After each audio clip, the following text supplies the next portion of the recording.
Hello everyone, this is Siddhant. Welcome back to my channel nursing with Sid. आज हम लोग tissue का पार्ट 2 स्टार्ट करने वाले हैं। मैंने एपिथेलियल टिश्यू कंप्लीट करा रखा है, तो आप उसका वीडियो देख सकते हैं। और यहाँ पे हम लोग connective tissue and muscular tissue देखेंगे। ये सिलेबस है नर्सिंग का। Connective tissue, it is the most abundant tissue in the body. ये कनेक्टिव टिश्यू जो होता है, ये सबसे ज़्यादा लार्ज अमाउंट में पाया जाता है कनेक्टिव टिश्यू में और हमारे बॉडी में। Cells in these are more widely separated from each other. Connective tissue में जो सेल्स होते हैं वो एक दूसरे से अलग रहते हैं, सेपरेटेड रहते हैं from each other. Intracellular substances which is called matrix is present. Intracellular substance जो होते हैं उसको मैट्रिक्स कहते हैं और वो प्रेजेंट होते हैं।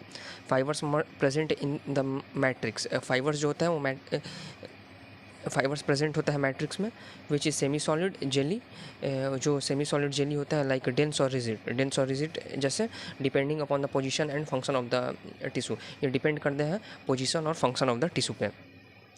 The fibre forms supporting network. ये जो फाइबर है वो सपोर्टिंग नेटवर्क को फॉर्म करता है फॉर द सेल के लिए, by which they are attached to each other, जो एक दूसरे से अटैच होते हैं। Function of connective tissue. Major function of connective tissue are as following. Function of connective tissue को देखेंगे कि उसके क्या क्या फंक्शंस हैं। It help in support the tissue. ये टिश्यू को सपोर्ट करने में हेल्प करता है। Help in to strengthen the tissue. ये टिश्यू को मजबूत बनाने में हेल्प करता है। Protect and isolates the internal organs. ये इंटरनल ऑर्गन्स को प्रोटेक्ट करता है और उसको अलग करके रखता है। Help in maintain the substance of skeleton muscle. ये स्केलेटन मसल को मेंटेन करने में हेल्प करता है। It acts as a transport system within the body. ये ट्रांसपोर्ट सिस्टम के जैसे भी काम करता है हम लोगों के बॉडी में। For example blood. Help in storage of the energy. ये एनर्जी को स्टोर करने में भी हेल्प करता है।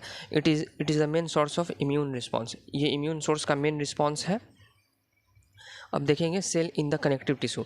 There are 6 cell in the connective tissue. First one is fibroblast, second one is macrophage, third one is plasma cell, fourth one is must cell, fifth one is adipocyte and the last one which is white blood cells. Now the first one is fibroblast. Fibroblast are large flat cells. Fibroblast जो है वो large flat sales होता है branching process के साथ। Present in several connective tissue. Fibroblast several connective tissue में present होता है। Secrete the fibrous and ground substance. ये फाइबर्स को सिक्रेट करता है और ग्राउंड सबस्टेंस को भी सिक्रेट करता है। Second one is macrophages, developed from monocyte. Monocyte is a one type of blood cell, so it is developed from the monocyte. ये मोनोसाइट से डेवलप होता है। Irregular shape with short branching process. ये irregular shape होता है और इसका short branching process के साथ होता है। Capable of engulfing bacteria and, ये कैपेबल होता है इनगल्फिंग बैक्टीरिया के और सेलुलर डेब्रिस बाई फाइगोसाइटोसिस, और ये सेलुलर डेब्रिस बाई फाइगोसाइटोसिस के साथ। Cell in the connective tissue, ये इसका स्ट्रक्चर है cell in the connective tissue, और ये इसका डायग्राम है। यहाँ पे ये इसका माइक्रोफेज है, ये एडिपोसाइट है, ये वाइट ब्लड सेल है, और ये न्यूट्रोफिल है, ये मस्ट सेल है, यहाँ पे प्लाज्मा सेल है, ये इलास्टिक फाइबर है, ये इसिनोफिल्स है, ये फाइब्रोब्लास्ट है, ये रेटिकुलर फाइबर है। Third one is plasma cell. Small cell develop from B lymphocyte. ये इसमें स्मॉल सेल होता है और ये डेवलप फ्रॉम बी लिम्फोसाइट होता है। B lymphocyte is another type of white blood cell. This cell secretes the antibodies. ये antibodies को सिक्रेट करता है। Proteins that attack on the foreign substances in the body, और जो प्रोटीन अटैक करते हैं foreign substances in the body, हमारे body में। Plasma cell are important part of our body's immune response. Plasma cell जो होते हैं वो हमारे बॉडी के लिए इंपॉर्टेंट होते हैं बॉडी इम्यून को रिस्पॉन्स कराने में। Mast cell, these are abundant alongside the blood vessels. ये एबंडेंट, ये लार्ज अमाउंट में होते हैं in the site of, along the site of blood vessels. This cell produces histamine.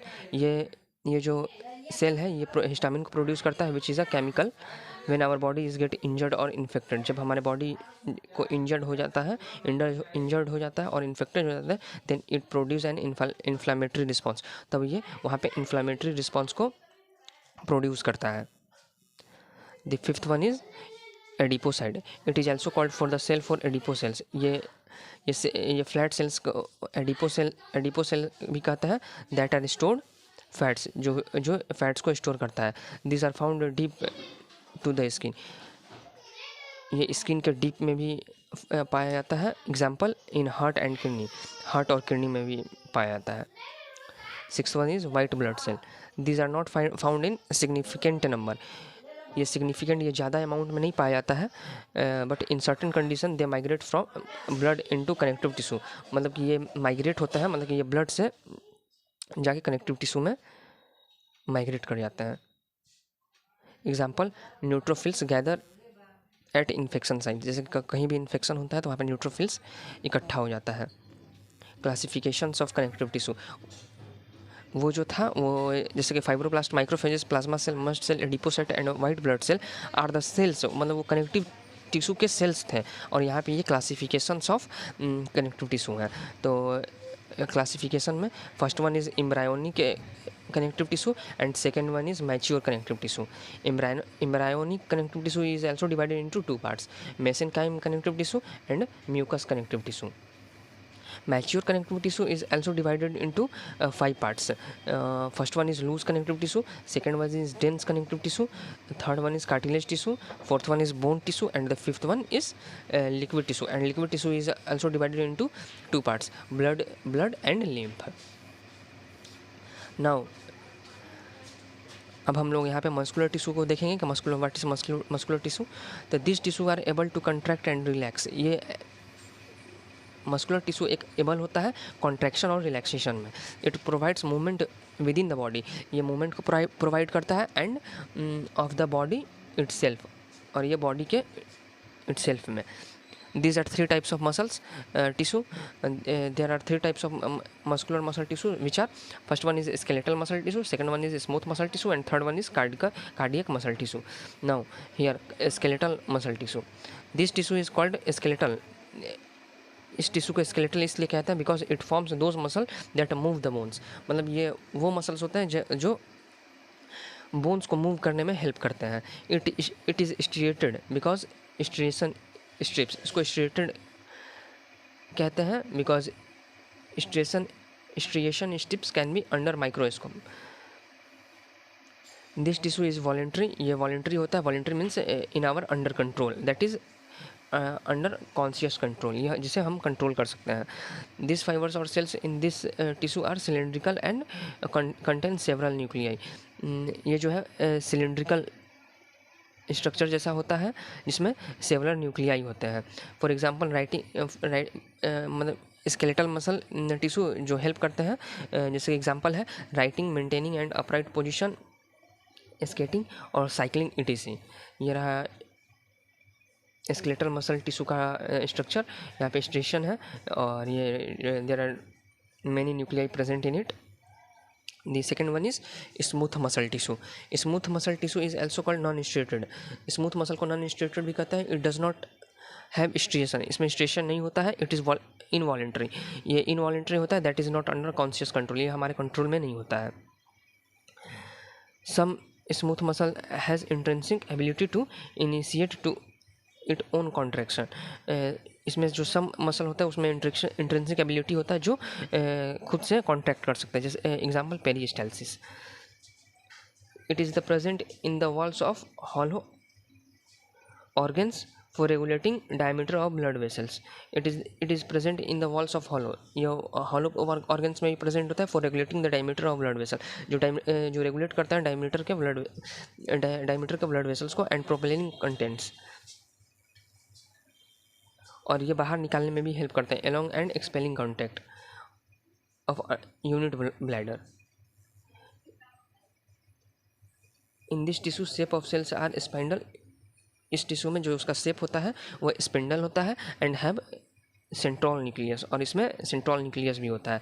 Bundle of fibres from seeds of muscle, ये रहा smooth muscle का diagram.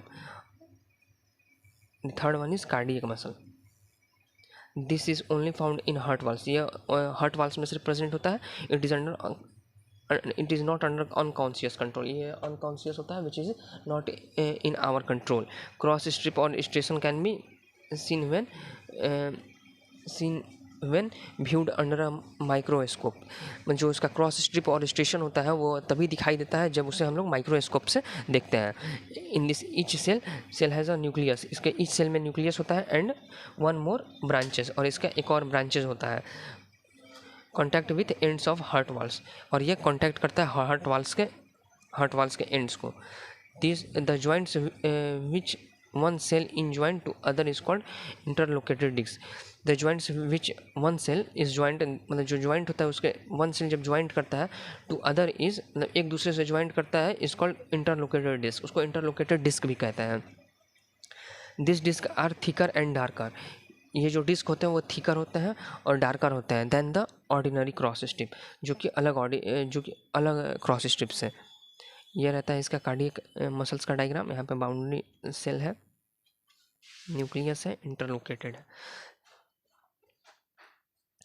Thank you everyone. यहाँ पे टिश्यूज पूरे तरीके से कंप्लीट हो गया है। Then keep supporting guys. Thank you.